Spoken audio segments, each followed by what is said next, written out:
सोचिए आप सुबह को सोकर उठे और अचानक आपके फ़ोन में फेसबुक, इंस्टाग्राम, व्हाट्सएप, यूट्यूब जैसी सारी सोशल मीडिया ऐप्स बंद हो जाए और आपको कैसा लगेगा।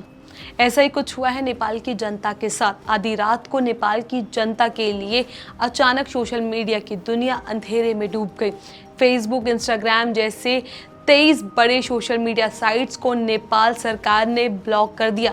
सरकार ने कहा कि इन कंपनियों ने नेपाल में रजिस्ट्रेशन नहीं कराया था और इसी वजह से इन्हें ब्लॉक किया गया है। लेकिन सवाल ये उठ रहा है कि क्या ये फैसला सिर्फ तकनीकी कारणों से लिया गया या इसके पीछे सरकार का कोई बड़ा इरादा छिपा है। नमस्कार, मैं हूं चेष्टा नागर, आप देख रहे हैं द हिंदी टॉप। आज के इस वीडियो में हम विस्तार से समझाएंगे कि आखिर आधी रात को क्यों ब्लॉक हो गई फेसबुक, इंस्टा, यूट्यूब जैसी 23 साइट्स और इसका असर नेपाल की जनता पर क्या पड़ा। नेपाल सरकार ने गुरुवार देर रात अचानक 23 सोशल मीडिया ऐप्स ब्लॉक कर दिए। इसमें फेसबुक, इंस्टाग्राम, व्हाट्सएप जैसे बड़े नाम शामिल हैं। सरकार का कहना है कि इन कंपनियों को नेपाल में 7 दिन की डेडलाइन दी गई थी ये रजिस्ट्रेशन कराए, लेकिन सीमा खत्म होने के बाद भी किसी ने आवेदन नहीं किया। नतीजा ब्लॉक। सरकार का तर्क है कि करोड़ों नेपाली इन प्लेटफॉर्म्स पर एक्टिव है, लेकिन कंपनियां यहां ना तो टैक्स देती और ना ही स्थानीय कानूनों का पालन करती है। इसलिए डेटा सुरक्षा और पारदर्शिता के लिए ये कदम जरूरी था। हालांकि इस फैसले से जनता में हड़कंप मच गया, खासकर वो लोग जो विदेश में रहकर व्हाट्सएप और फेसबुक के जरिए परिवार से जुड़ते थे। अचानक उनका जुड़ना खत्म हो गया। नेपाल से लगभग 70 लाख लोग बाहर रहते हैं, उनके लिए फैसला बहुत बड़ा झटका था। पत्रकार और सामाजिक संगठनों ने भी सरकार की आलोचना की। Federation of Nepali journalist FNJ ने कहा ये कदम अभिव्यक्ति की आज़ादी और प्रेस की स्वतंत्रता पर हमला है। उन्होंने कहा कि सरकार को कोई विकल्प देना चाहिए था, जैसे समय बढ़ाना या चरणबद्ध तरीके से अन्य लागू करना। इस फैसले का असर सिर्फ आम जनता तक ही नहीं बल्कि बिजनेसमैन और स्टूडेंट्स पर भी पड़ा।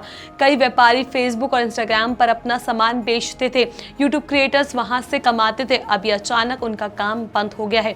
हालांकि सरकार ने साफ किया है कि विस्तारीय प्रतिबंध नहीं है। जैसे ही कंपनियां रजिस्ट्रेशन कराएंगी उन्हें अनब्लॉक कर दिया जाएगा। उदाहरण के तौर पर टिकटॉक और वाइबर में समय पर रजिस्ट्रेशन करा लिया था, इसलिए वो अभी भी चल रही हैं। लेकिन सवाल यह है कि फेसबुक, व्हाट्सएप, यूट्यूब जैसी दुनिया की सबसे बड़ी कंपनियां नेपाल जैसे छोटे बाजार में कितनी जल्दी ये नियम मानेगी।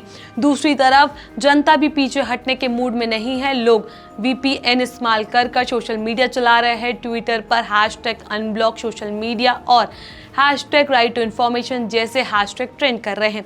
यानी जनता सरकार के इस कदम से नाराज है। डिजिटल विशेषज्ञों का मानना है कि सरकार का मकसद शायद सही हो, कंपनियों को कानून के दायरे में लाना, लेकिन अचानक ऐसा करने से उल्टा असर हो सकता है। लोग VPN का सहारा लेंगे और इससे साइबर क्राइम व डेटा चोरी का खतरा भी बढ़ जाएगा।